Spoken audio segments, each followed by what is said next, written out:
আসসালামু আলাইকুম। যে টিভি স্পোর্টসে আপনাদেরকে স্বাগত। ক্রিকেটের সকল খবরাখবর নিয়ে আমি যুক্ত আছি মোহাম্মদ সাকিব হোসেন।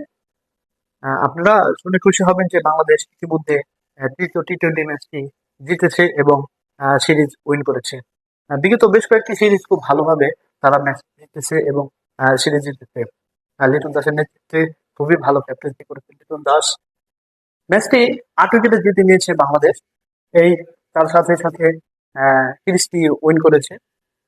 খুব ভালোভাবে ম্যাচটি জিতছে মাত্র 13.4 ওভারে ম্যাচটি জিতছে। আপনারা ইতিমধ্যে জানেন যে টসে জিতে আগে আয়ারল্যান্ড ব্যাটিং এ নামে এবং তারা পাওয়ার প্লেতে খুব ভালোভাবে ব্যাটিং করার পরেও তারা শেষ পর্যন্ত ১১৭ রান বেশি করতে পারে।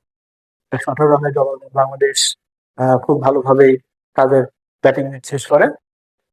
মাত্র ২টি উইকেটের বিনিময়ে তারা ম্যাচ শেষ করেছে 13.৪ ওভারে ১১৯ রান করেছে। বাংলাদেশ ইতিমধ্যে খুব ভালোভাবে কামব্যাক করেছে এবং সিরিজটি জয়লাভ করেছে। ২-১ ব্যবধানে সিরিজটি জয়লাভ করেছে বাংলাদেশ। অভিনন্দন বাংলাদেশ। এই ম্যাচটিতে যদি অ্যানালাইজ করতে চাই, খুব ভালোভাবে ব্যাটিং করেছে বাংলাদেশ দল। এখানে তানজিদ হাসান তামিম, পারভেজ হোসেন ইমন, নাইফ হাসান, আনবিলিভেবল। খুব ভালোভাবে তারা খেলেছে। এই ম্যাচটিতে যদি আমি একটা কথা বলতে চাই যে তানজিদ হাসান তামিম খুব বড় ধরনের একটি game করেছে। বিশেষ করে এই ম্যাচটা যদি বলতে চাই, তানজিদ হাসান তামিম ৫টি ক্যাচ একাই ধরেছে, যা বিশ্বে প্রথম। আপনারা জানেন সাইফ হাসান একেক দিন একেক অর্ডারে নামে। একদিন ওপেনিং, একদিন ওয়ান ডাউন, একদিন টু ডাউন, একদিন মিডল অর্ডার। আসলে টিম ম্যানেজমেন্ট কি করতে চাচ্ছে এই বিষয়টা নিয়ে আসলে কেউই জানে না। আসলে সাইফকে কি আমরা হারাতে যাচ্ছি কিনা এটাও বলার অপেক্ষা রাখে। কারণ সাইফ হাসানকে নিয়ে যে আমরা বলতে চাচ্ছি, সাইফ হাসান একটা প্লেয়ার, সে এশিয়া কাপে খুব ভালোভাবে ইন্ডিয়া, পাকিস্তান, আফগানিস্তানের বিপক্ষে ওপেনিং অর্ডারে খুব ভালো খেলতো।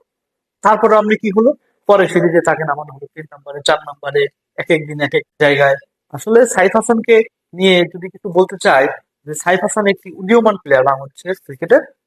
সাইফ হাসানকে যদি আমরা খুব ভালোভাবে যদি আহ, রাখি দলটাকে, সে ভালো কিছু দিতে পারবে। সাইফ হাসান, ওকে যদি আমার মতে বা বাংলাদেশে অনেকের মতে যদি ওপেনিং এ ট্রাই করানো হয়, অবশ্যই সে ভালো করবে। তার প্রমাণ সে এশিয়া কাপে দেখিয়েছে। তারপরেও আজকে তৃতীয় টি-টোয়েন্টি ম্যাচে আপনারা জানেন যে আহ, এই সাইফ হাসান ১৪ বলে ১৯ রান, ২টি চার ও একটি ছক্কা মারে।